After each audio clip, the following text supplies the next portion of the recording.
Meanwhile, opening a southern front, dissatisfied former Sandinista Eden Pastora, alias Comandante Zero, he formed the Anti-Sandinista Democratic Revolutionary Alliance, our ARDE-Contras. Unfortunately, Pastora had hated our ex-Somoza FDN Contras since they killed his father. Later, that caused problems. Pastora's Contras received arms through a simple Costa Rican farmer, John Hull. Good company man, Hull. A lot of experience fighting the evil empire. Sort of like Yoda in Star Wars, except for the coke smuggling. Hull, that is. Not Yoda. We already had a lot of Central American WACL contacts. Following Reagan's election, Salvadoran death squad leader Roberto Dobison, he entered America illegally, meeting representatives of Reagan and Jesse Helms. 1976, WACL supporter Helms had visited Argentina just before its military coup. 1981, meeting with right-wingers who didn't like how America was run and wanted to do something, Singlao formed the U.S. Council for World Freedom, American branch of the WACL, secretly aiding our Nicaraguan Contras. Lyndon LaRouche employee Mike Verbel, he hosted that meeting. He suggested that Singlao spearhead a military coup, taking over America for LaRouche. Singlao declined. Making America a military junta. What a crazy idea.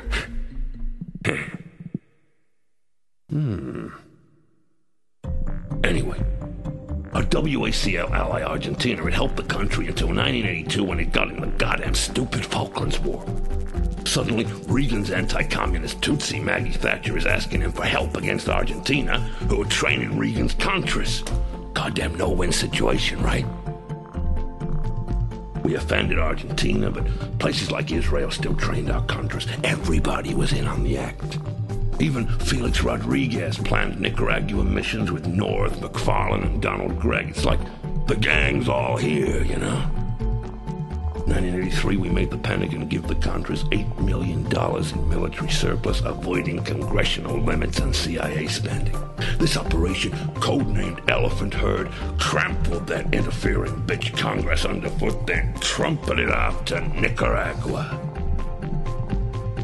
Same year, Alabama grocer Tom Posey founded his civilian military assistance, privately helping the Contras and sending John Hull mercenaries through a Miami Howard Johnson's motel. Manager even gave him a special guerrilla rate. Miami's Cubans helped too. Rene Corvo's operation with Felipe Vidal, Dagoberto Nunez, and Paco Chanes assisted ARDE-Contras through John Hull. Later, Cuban backers visiting Costa Rica monitoring donations, they returned disillusioned, reporting drug running. Tell you, these days, this stuff's what keeps me going. Sweet operation, we ran out of Hull's farm, just like the old opium days in Laos. Colombian drug barons delivered coke there, while guys like Jorge Morales flew American arms in and cocaine back. Get it? Coke's out, yuppies fund our Contras. No wonder it's called marching powder. Here, you want it too? Go on, I got plenty. Huh? You sure?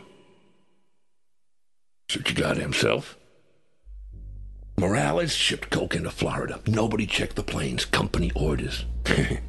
Told Morales that if he worked for us, George Bush would keep him out of prison. Of course, Bush didn't. Tough titty, Jorge. This line's for you, buddy.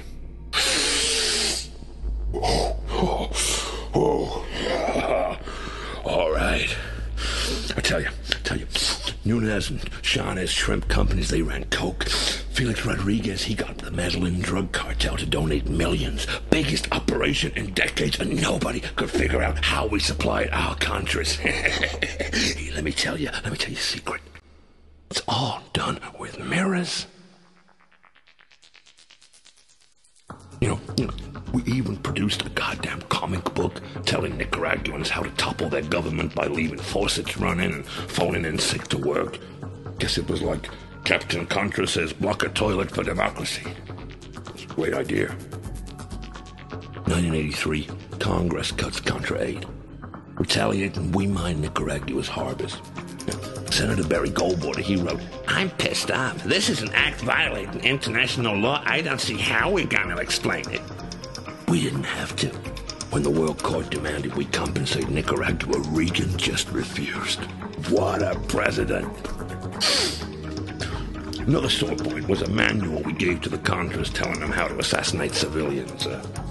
Kind of terrorist Dick and Jane, I guess. 1984 problems arose. Even Pastor, opposing unity between FDN and ARDE Contras, he announced a press conference denouncing CIA pressure. Assassin Amac Galil was flown to Costa Rica to turn Pastor into commander less than zero. The conference was at La Panca. Accompanying journalist was photographer Per Anker Hansen and his camera case.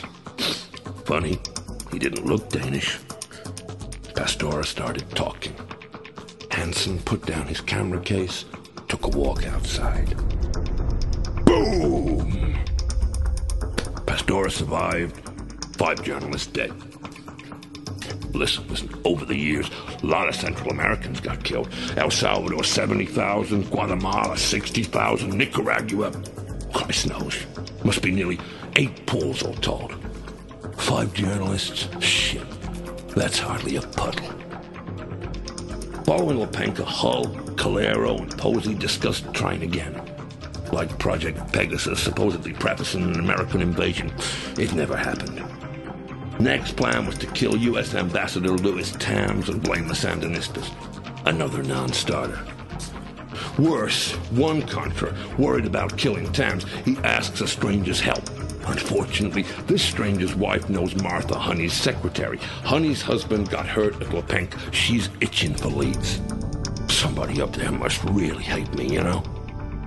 We recaptured this Contra and his contact, but they escaped again. Kicked the guard and the boss. Can you believe that shit? Next, Honey's husband takes their story to this Christic Institute. Pissant legal operation. Been hassling us ever since. Pretty soon we got problems all over. Congressional investigations, criminal indictments, all kinds of headaches. Robert McFarlane even tried killing himself, just like old Frankie Nugent. I mean, what is it with these guys? What worries me is where we put all the mercenaries we've trained in drug smuggling and terrorism if we lose, God forbid, Nicaragua. In America, I guess, Contras could do for California what Cubans did for Miami. How does San Diego Vice sound? Of course, there's always new wars. 1986, our son of a bitch in the Philippines, President Marcos, he got deposed. Singlao visits. Next thing, right-wing guerrilla attacks increase. Reagan sends more CIA. It's where you came in, right?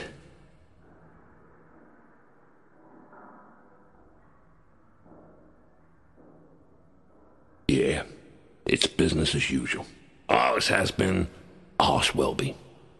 You wait till the elections. I tell you, you ain't seen nothing yet. Congress can't stop me. Christie can't stop me neither. You think they can? You think I'm worried about one little crummy asswipe legal outfit? Is that what you think?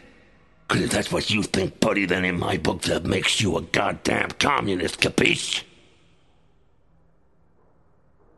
Oh, shit, heels, they can't touch me. I'm safe, okay? I'm totally safe. I mean, who's gonna believe a ridiculous yarn like they're telling? It's like this whole story I just told you. Forget it. Didn't happen. Was a joke, okay? As for what really happened, well, earlier you asked what I was selling, right? Okay, it's like this.